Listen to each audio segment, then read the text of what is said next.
रहीम अस्सलाम वालेकुम दोस्तों, कैसे हैं? क्या हाल चाल है आपके? उम्मीद करता हूँ आप बिल्कुल ठीक ठाक होंगे। दोस्तों आज है 7 दिसंबर सन 2022 और दिन है बुध का।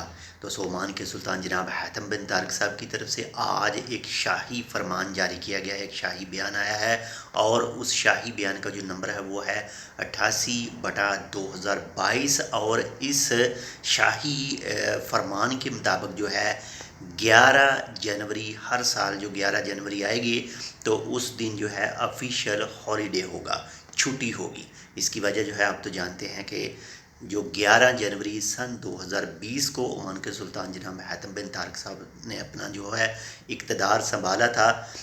ओमान के जो पहले सुल्तान थे सुल्तान कबूस, उनकी वफ़ात हुई थी और वफ़ात के बाद में 11 जनवरी 2020 को ओमान के सुल्तान जनाब हैतम बिन तारिक साहब ने इक़्तिदार संभाला था। तो इसी वजह से उनको जो 11 हर साल 11 जनवरी को ऑफिशियल हॉलीडे होगा।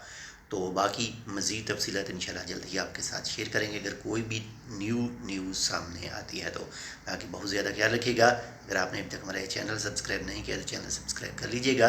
मिलते हैं इंशाल्लाह आपसे दूसरी अपडेट के साथ, तब तक के लिए अल्लाह हाफ़िज़।